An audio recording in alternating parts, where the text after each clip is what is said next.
बिस्मिल्लाहिर्रहमानिर्रहीम। आज का हमारा टॉपिक है जी collision theory, transition state and activation energy. बड़ी इंपॉर्टेंट चीज़ें हैं so far as this is concerned. जो रेट्स ऑफ रिएक्शंस है, इसमें इन चीज़ों का हमें आइडिया होना चाहिए कि जो रिएक्टेंट्स है वो कैसे रिएक्ट करते हैं, प्रोडक्ट में कैसे कन्वर्ट हो जाते हैं। और इसी हवाले से ये तीन चीज़ें बड़ी इंपॉर्टेंट है कि कोलिजन थ्योरी क्या है, ट्रांजिशन स्टेट क्या है और एक्टिवेशन एनर्जी क्या है। इसमें पहली बात जो इससे बात की है वो एक्टिवेशन एनर्जी की बात की है कि the minimum amount of energy in addition to average kinetic energy, the minimum amount of energy in addition to the average kinetic energy which the particles must possess to for effective collisions is called activation energy। अब यहाँ पर जो इसने term पहले use की है that is effective collision. इसको जरा पहले हम एक्सप्लेन करेंगे कि इफेक्टिव कोलिजन क्या होता है।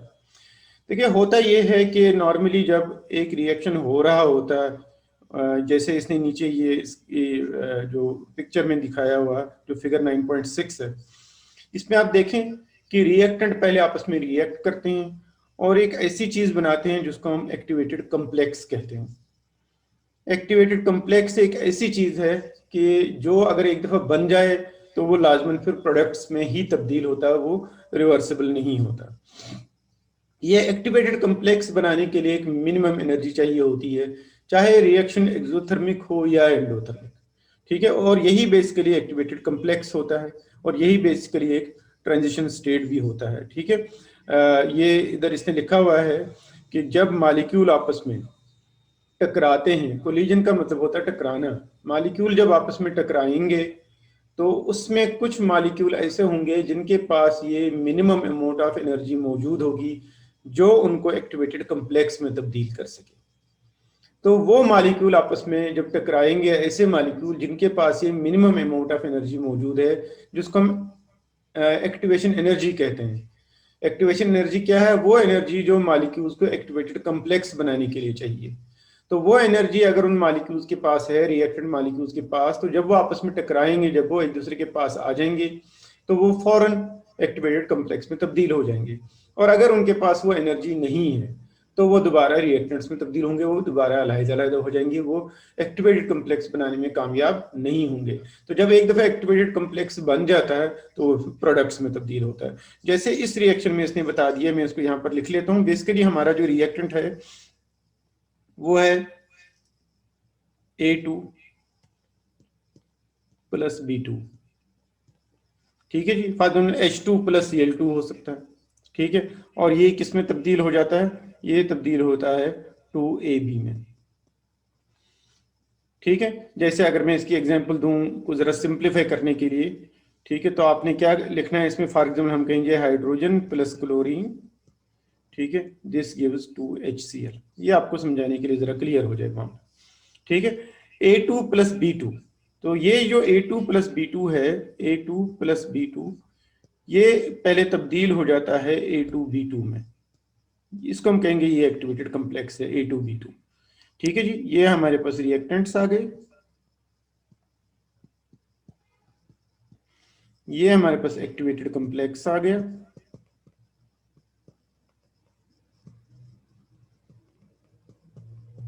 जब एक दफा ये एक्टिवेटेड कॉम्प्लेक्स बन जाए, अब ये एक्टिवेटेड कॉम्प्लेक्स बनने के लिए जो मिनिमम एनर्जी चाहिए, ठीक है जी, उसको हम कहेंगे ये activation energy in addition to normal kinetic energy.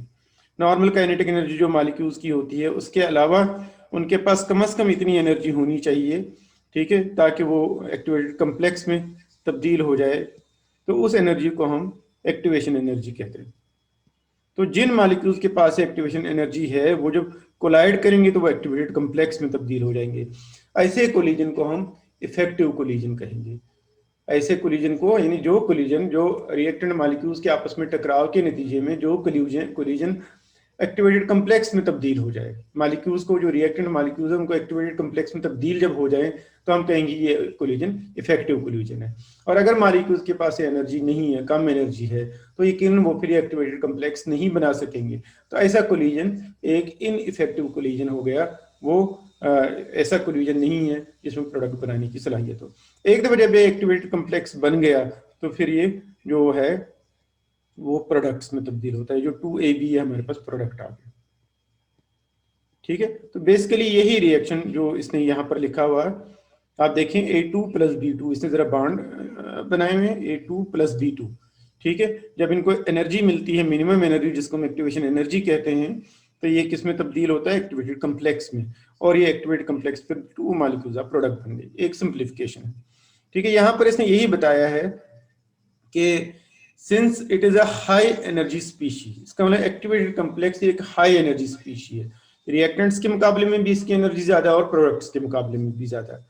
ठीक है, it is short lived and quickly breaks down to products. Activated complex is also called as transition state. यही एक्टिवेटेड कम्प्लेक्स है जिसको हम ट्रांजिशन स्टेट भी कहते हैं।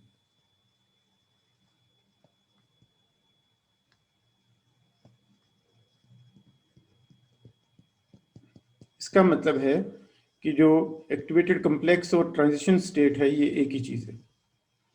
ठीक है जी, अब मैं एक दफा फिर इन चीजों को रिपीट कर लेता हूं कि रिएक्टेंट मॉलिक्यूल आपस में कोलाइड करते हैं, टकराते हैं, और अगर इनके पास मिनिमम एनर्जी है जो इनको एक्टिवेटेड कम्प्लेक्स में तब्दील कर सके, ठीक है, फिर ऐसे कोलिजन को हम इफेक्टिव कोलिजन कहते हैं।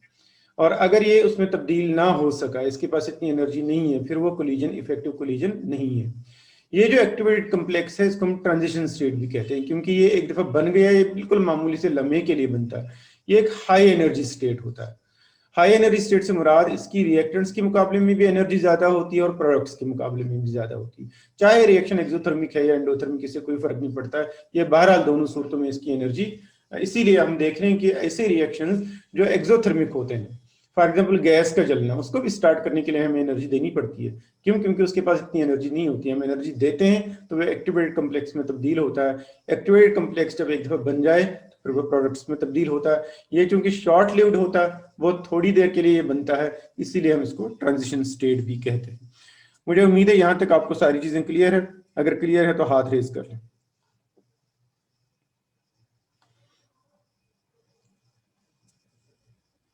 जी ठीक हो गया जी, माशाल्लाह 5 पार्टिसिपेंट्स ने हैंड रेज किया फौरन। ओके, अब देखिए नीचे से 2 तस्वीरें बनाई हैं और ये बड़ी इंपॉर्टेंट है आपको ये समझने के लिए कि रिएक्शन चाहे एक्सोथर्मिक हो या एंडोथर्मिक, इससे कोई फर्क नहीं पड़ता। जो एक्टिवेटेड कम्प्लेक्स है वो बहरहाल एनर्जी में हाई ही होता है हर वक्त। जैसे मिसाल के तौर पर मैं आपको ये दिखाता हूँ। जो पहला है जो ए है, रिएक्शन पाथ ए, इसमें A2 + B2 ये रिएक्टेंट्स हो गए और 2AB ये प्रोडक्ट हो गया।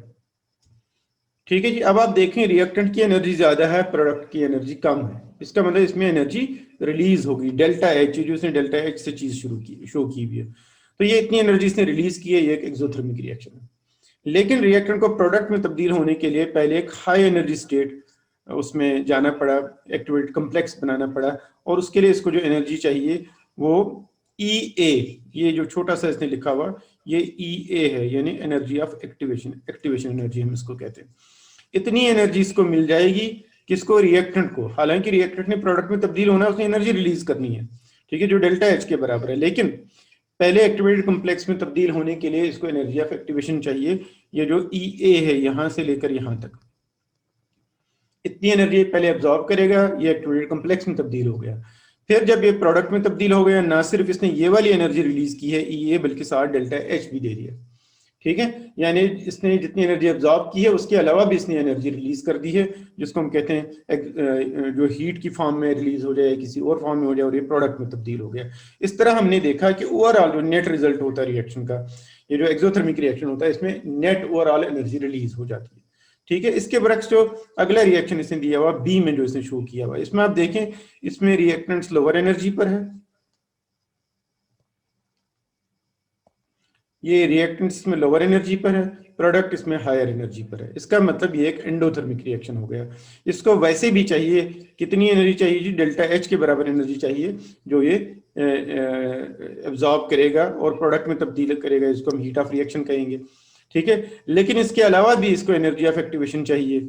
ठीक है, सिर्फ डेल्टा एच नहीं बल्कि EA भी इसको चाहिए। ये इतनी एनर्जी एब्जॉर्ब करेगा तो प्रोडक्ट में तब्दील होगा। ये जो EA होती है एनर्जी ऑफ एक्टिवेशन, ये तो ये रिलीज कर लेगा, लेकिन बाकी जो डेल्टा एच है वो इसने एब्जॉर्ब कर ली। इस तरह हम देखते हैं नेट जो इसका रिजल्ट है इस रिएक्शन का। इसमें रिएक्टेंट्स के मुकाबले में प्रोडक्ट्स की एनर्जी ज़्यादा है, यानी एक एंडोथर्मिक रिएक्शन है, इसमें जो एनर्जी है वो एब्जॉर्ब होगी। ठीक है जी। तो दोनों में हमने देखा कि एक्टिवेटेड कम्प्लेक्स बनाने के लिए जो मिनिमम अमाउंट ऑफ एनर्जी, चाहे रिएक्शन एंडोथर्मिक हो या एक्सोथर्मिक हो, दोनों सूरतों में इसको एक खास अमाउंट एनर्जी की चाहिए ताकि एक्टिवेटेड कम्प्लेक्स में तब्दील हो जाए।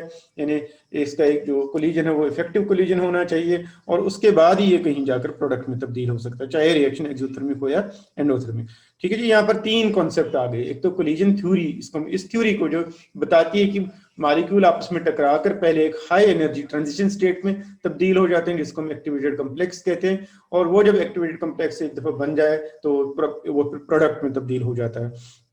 तो ये जो थ्योरी है इसको हम कोलिजन थ्योरी कहते हैं।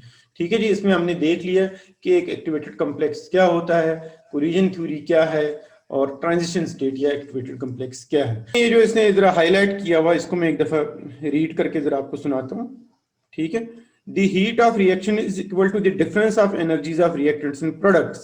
In an exothermic reaction, products are at lower energy level than the reactants, whereas in endothermic process, the products are at higher energy level than the reactants. ये मैंने आपको ऑलरेडी बताया कि जो हीट ऑफ रिएक्शन होता है वो amount of energy absorbed या इवॉल्व, इसका एनर्जी ऑफ एक्टिवेशन के साथ कोई ताल्लुक नहीं है। क्यों? क्योंकि एनर्जी ऑफ एक्टिवेशन दोनों सूरतों में वापस मिल जाती है। वो सिर्फ रिएक्शन को स्टार्ट करने के लिए चाहिए, वो सिर्फ रिएक्टेंट्स को एक्टिवेटेड कम्प्लेक्स में तब्दील करने के लिए हमें चाहिए। अदरवाइज उसका कोई न वो एब्जॉर्ब होती है न रिलीज होती, बल्कि जितनी वो चाहिए उतनी वो वापस मिल जाती है। बेसिकली जो डिफरेंस होता है between the energy of reactants and products, उसको हम हीट ऑफ रिएक्शन कहते हैं। वो एक्सोथर्मिक रिएक्शन होगा तो फिर हम कहेंगे नेगेटिव है, अगर एंडोथर्मिक रिएक्शन है तो वो फिर पॉजिटिव होगा। उसी को हम डेल्टा एच से जाहिर करते हैं। इसका मतलब एनर्जी ऑफ एक्टिवेशन के लिए हम सिंबल यूज करते हैं ई ए, जबकि ई ए को हम कहेंगे एनर्जी ऑफ एक्टिवेशन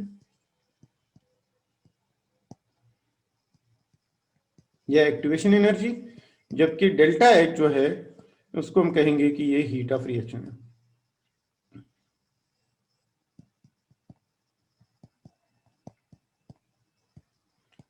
इसका मतलब ये हो गया कि एनर्जी ऑफ एक्टिवेशन, ठीक है, ये पहले एक दफा हमें देनी पड़ती है फिर ये वापस मिलती है, लिहाजा इसका नेट इफेक्ट जो होता है वो नेट इफेक्ट इसका 0 है।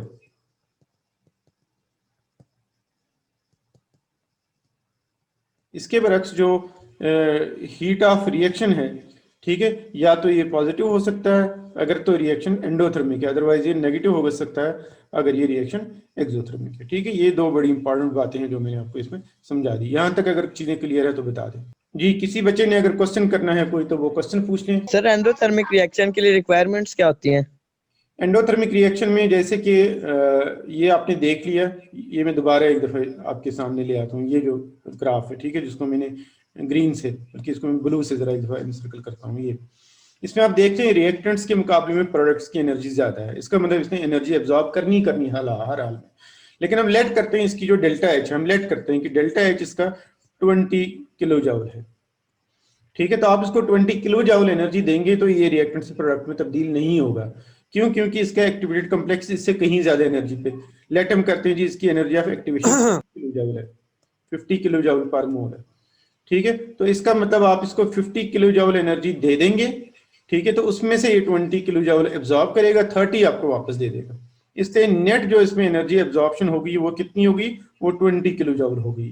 तो ये एक एंडोथर्मिक रिएक्शन में रिएक्टेंट्स एनर्जी एब्जॉर्ब कर लेते हैं, प्रोडक्ट में तब्दील होते हैं, लेकिन शुरू में उनको एनर्जी हमें उस जो डेल्टा एच है, जो उसका हीट ऑफ रिएक्शन, उससे ज्यादा देनी पड़ेगी, जिसको हम एनर्जी ऑफ एक्टिवेशन कहेंगे। तो ये रिक्वायरमेंट है कि हर रिएक्शन के लिए, चाहे वो एक्सोथर्मिक हो या एंडोथर्मिक हो, मॉलिक्यूल्स के पास मिनिमम अमाउंट ऑफ एनर्जी जो उसको एक्टिवेटेड कम्प्लेक्स में तब्दील कर सके, उतनी एनर्जी का होना जरूरी है। फिर ही वो एक्टिवेटेड कम्प्लेक्स में तब्दील हो जाएगा। एक्टिवेटेड कम्प्लेक्स एक दफा बन जाएगा तो फिर ही प्रोडक्ट बन सकता है। ये कोलिजन थ्योरी है। ठीक है जी, क्लियर हो गई बात? सर आगे